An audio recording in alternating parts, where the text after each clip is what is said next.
ಅಮ್ಮ ಮಮತೆಯ ಮೂರ್ತಿ, ಬದುಕಿನ ಶಕ್ತಿ, ಉಸಿರು ನೀಡುವ ದೇವತೆ ನನ್ನ ಅಮ್ಮ. ಹಾಯ್ ಹಲೋ ನಮಸ್ಕಾರ ಕರ್ನಾಟಕ, ನಾನು ನಿಮ್ಮ ಪ್ರೀತಿಯ ಶಿವಶರಣಾಡು ಶಿಕಾರಿಪುರದ ಹುಡುಗಿ. Welcome back to my mini vlog. ಇವತ್ತು ನಾನು ಇಷ್ಟು ಚಂದ ರೆಡಿಯಾಗಿ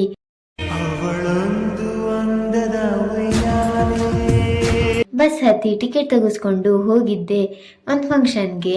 ಅಲ್ಲಿ ನೋಡಿದ್ರೆ ಆಲ್ರೆಡಿ ನಮ್ಮ ರಿಲೇಟಿವ್ಸ್ ಎಲ್ಲ ಬಂದಿದ್ರು. ಅವ್ರಿಗೆಲ್ಲ ಒಂದೊಂದು ಹಾಯ್ ಹೇಳಿ ನೆಕ್ಸ್ಟ್ ಹೋಗಿದ್ದೆ ಊಟ ಮಾಡೋಕೆ. ಈ ಜನುಮವೇ ದೊರಕಿದೆ ರುಚಿ ಸವಿಯಲು. ಭರ್ಜರಿ ಊಟ ಮಾಡಿ ನಮ್ ದೊಡ್ಡಪ್ಪನ ಹತ್ರ ನಮ್ಮಮ್ಮ ಊರಿಗೆ ಒಂದು ಡ್ರಾಪ್ ಹಾಕಿಸ್ಕೊಂಡು ಹೋಗಿದ್ದೆ ನನ್ನ ಮೊಮ್ಮಗಳು ನೋಡಕ್ಕೆ. ಐ ಆಮ್ ಯಂಗ್ ಅಜ್ಜಿ. ಏನ್ ಅರ್ಥವೇ ಆಗ್ತಿಲ್ವೇ ಈ ಕೇಸು. ಪಾಪ ಜೊತೆ ಸ್ವಲ್ಪ ಹೊತ್ತು ಟೈಮ್ ಸ್ಪೆಂಡ್ ಮಾಡಿ ಶಿಕಾರಿಪುರಕ್ಕೆ ಬಂದ್ವಿ. ಫೈನಲಿ ನಮ್ಮ ಮನೆಗೆ ಬಂದ್ವಿ. ನೆಕ್ಸ್ಟ್ ಟಿಕೆಟ್ ನೋಡಿ ಸ್ವಲ್ಪ ಅಸೈನ್ಮೆಂಟ್ ಬರೆಯೋದಿತ್ತು ಅಂತ ಅದನ್ನ ಬರ್ದಿ ಬಿಗ್ ಬಾಸ್ ನೋಡಿ ಮಲಗಿದಾಯ್ತು. ಈ ವಿಡಿಯೋ ನಿಮ್ಗೆ ಇಷ್ಟ ಆಗಿದ್ರೆ ಫಾಲೋ, ಲೈಕ್, ಶೇರ್, ಕಮೆಂಟ್ ಮಾಡೋದನ್ನ ಮರಿಬೇಡ್ರಿ. Thank you for watching.